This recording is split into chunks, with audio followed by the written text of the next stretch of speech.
دا په کونړ کې د سبت کلبونو ترمنځ د کرکټ د یو ورځنیو لوبو د پیل مراسم دي چې د دې ولایت د مرکز او بیلابیلو ولسوالیو 14 لوبډلو پکې ګډون کړی. د کرکټ مسوولین وايي دا لوبې به د کونړ په مرکزي کرکټ لوبغالي کې 3 میاشتې روانې وي چې موخه یې د ځوانو استعدادونو پلټل دي. د سبت لوبډلو یا انټر کلب سیالۍ چې هر کال د افغانستان د کورني کرکټ په لارښوونه او د کونړ کرکټ ادارې د کلني پلان مطابق ترسره کیږي. د دغه سیالیو موخه او هدف د کونړ ولایتي لوبډلې ته د غوره لوبغاړو انتخابول دي. هغه لوبغاړي چې په دغه سیالیو کې د ځان ښه کارکردګي ښیي هغه به مستقیما د کونړ کرکټ ولایتي لوبډلې ته لار پیدا کوي. انټر کلب سیالۍ هر کال د سترو لوبډلو لپاره د غوراوي په موخه په بیلابیلو ولایتونو کې ترسره کیږي. د کونړ ځوان لوبغاړي په کرکټ کې خپلو هیلو ته د رسیدو لپاره د ډول فرصتونه غنیمت ګڼي.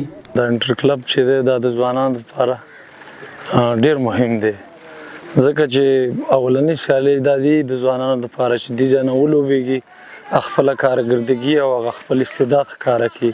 دغه سیالۍ چې په کونړ کې ترسره کیږي یوازې دا نه چې کونړ کې ټول افغانستان کې ترسره کیږي دا د هغه لوبغاړو لپاره چې څوک خواريانې کوي او زیار وباسي د پیل سیالۍ دی همدغه چې بره کرکټ ته لاړ شي دا ډېرې ښې سیالۍ دي.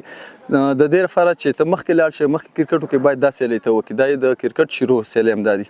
د کونړ کرکټ له همدې لوبغالي څخه د هیواد او نړۍ سترو میدانونو ته د کرکټ ستورو لار پیدا کړي او دا هیلې د ډیرو نورو هغو سره هم شته چې ګوندې یوه ورځ به د کرکټ په برخه کې د افغانستان استازولي وکړي.